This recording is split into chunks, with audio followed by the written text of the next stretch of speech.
Hello. Excuse me looking like a mad professor. I've just come in from a walk and I might sneeze in a minute. I haven't got a cold. I think it's pollen. I don't know. Anyway, I've got a coffee. It's that time of the month. Not that time of the month. Don't have them anymore.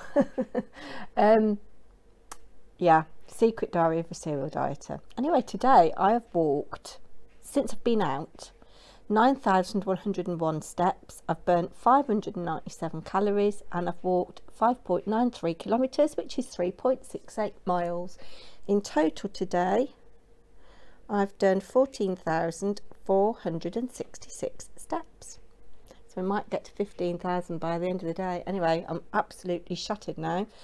I've done 2 lots of washing, nearly dried it all on the line, but it's looking very threatening out there now.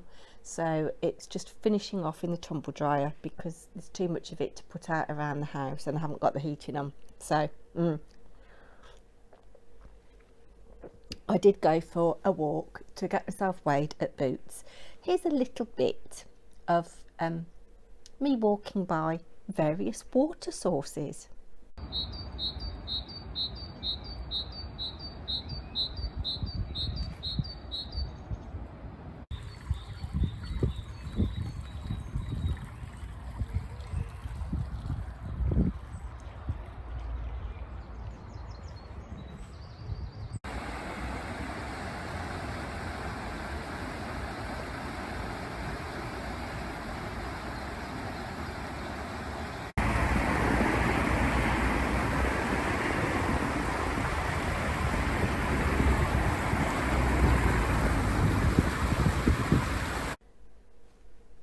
Yes, it was quite pleasant out.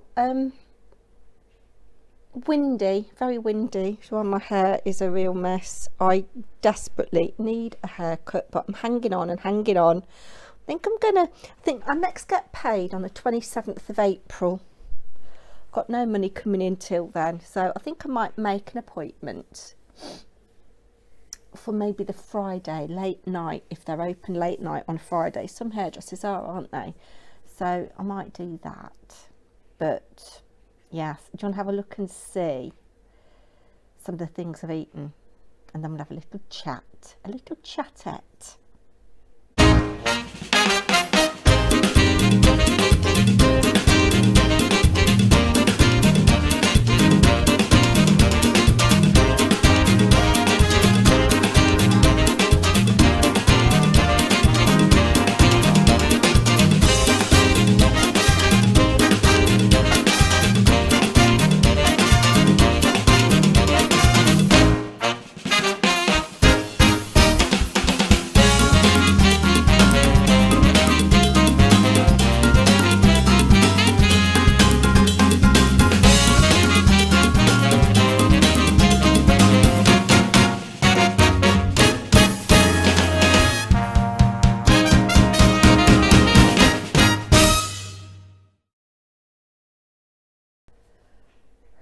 So yes, chocolate has been eaten this month. Blue is here. Can you hear her? A bird has just flown past. We both got distracted by this bird. A crow, I think it is, has just landed on the garage roof and she's barking at it and wagging her tail. Yeah, anyway. So yeah, chocolate has been eaten. I think I may have mentioned in a previous video that we've met Harry's girlfriend. I've met her several times now and she seems really nice. But the first time I met her, which coincided with my mother-in-law's 90th, she bought me 2 boxes of chocolates, a Thornton's Classic, which I've scoffed. Pete had some. I did share some of them, but I've scoffed the rest. And then we had a box of Lindor truffles. I can't reach them. There's a couple of those left, so I've scoffed those. I've had a real craving for Maltesers, so I've eaten Maltesers. I've had little chocolate biscuits. Oh, I've drunk too much. We went out to the Saxon Mill, which is lovely. Oh, actually, I'll tell you about that. It was a glorious day when we went to the Saxon Mill. Really beautiful. It's just outside Warwick. having a right old go. We could have eaten outside. It was warm enough, but there wasn't a table in the sun, so we decided to eat inside. And at the corner of my eye, I could see a woman. Don't know how old she would have been, perhaps in her early 70s, I don't know. But she was very, very vivacious and glamorous, and she just lit up the room. I couldn't take my eye off her. She was in my line of vision. It wasn't like I was sitting staring at her over my, what did I have? Pork belly with crackling and Dovermuth potatoes and red wine jus and, yeah, scallops. Yeah, it wasn't like I was sitting staring at her, but she was in my line of vision, the way the seats and the tables were set out. Anyway, when we finished our meal, Pete went off to pay, and I got up and I walked over to her and I said, I hope you don't mind me saying, I said, but I couldn't take my eyes off you. You lit up the room. I just wanted to say, you look very glamorous and lovely. And she grabbed my hand. Her hand was really warm. She grabbed my hand and she said, thank you so much. She said, I've got cancer and I haven't got long left. What do you say to that? But I felt glad that I'd gone over and said something to her. She said, you've made my day. Yeah, she said, you've made my day. I've got cancer and I've not got long left. Yeah, so I'm glad I made somebody's day anyway. Yeah. Yeah, so I've eaten all the wrong things. There are no excuses. Well, I have got one excuse, but no, I can't use it really. About 3 weeks ago, a very dear friend of ours died. He had cancer, and it was expected.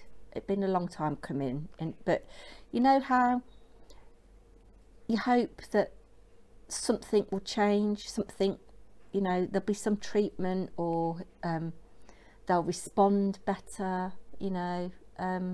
Right up until the very last, he was very optimistic and he lived his life, and it's the wake tomorrow. He didn't want a big funeral with everybody kind of wailing and gnashing their teeth, so I think they're having just a very small private family service, but then a huge wake.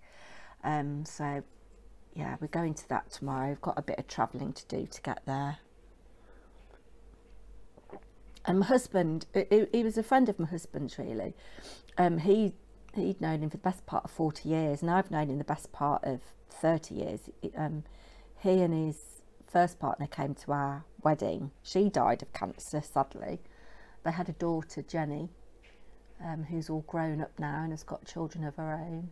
So I know John was very much into spending time with his grandchildren. So yeah, it's very sad. And he married his long-term partner, lovely lady called Angela, last year. Again, it was a very small private family do.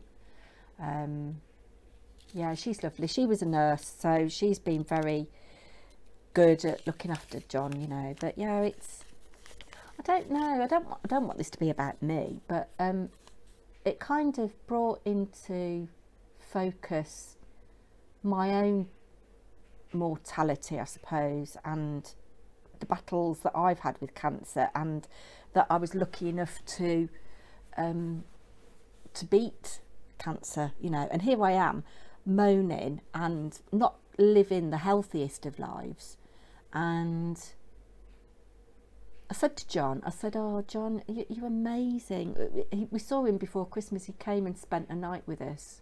I think he came on the train and Pete picked him up from the station, and he came and spent a night with us, and we had a meal and whatnot. And I said, oh John, you're amazing, you know. And he said, do you know who my inspiration is? And I said, no, who? And he said, you. And yeah, what inspiration am I, you know? Anyway, here we go. Whatever will be. And yeah, there are no excuses really. If I want to do something about the way I live my life, I've got to do something about the way I live my life, haven't I? This has gone very morbid all of a sudden. Anyway, I've opened the ticket. I haven't looked. I feel a bit tearful actually. I do feel a bit tearful. Yeah. I've put £2 on from the last time. It's not unexpected. Not unexpected. So, yeah, we just need to get our arse in gear, really, don't we? I'm sorry if I've brought you all down. I'll try and come back towards the end of the week with a coffee shop drivel. Anyway, I hope you enjoyed. Gosh, there's birds flying about everywhere. I hope you enjoyed the little bit of my food, and I hope you enjoyed my little bit of river footage. And yes, I will be back. I'm gonna get those £2 off this month. I am, and I'm going to do it for John. He hadn't got an ounce of fat on him. No, he was tall and slim and healthy in the later part of his life. I think he'd done all the naughty things when he was younger. Anyway, I am going now. I am. Bye-bye.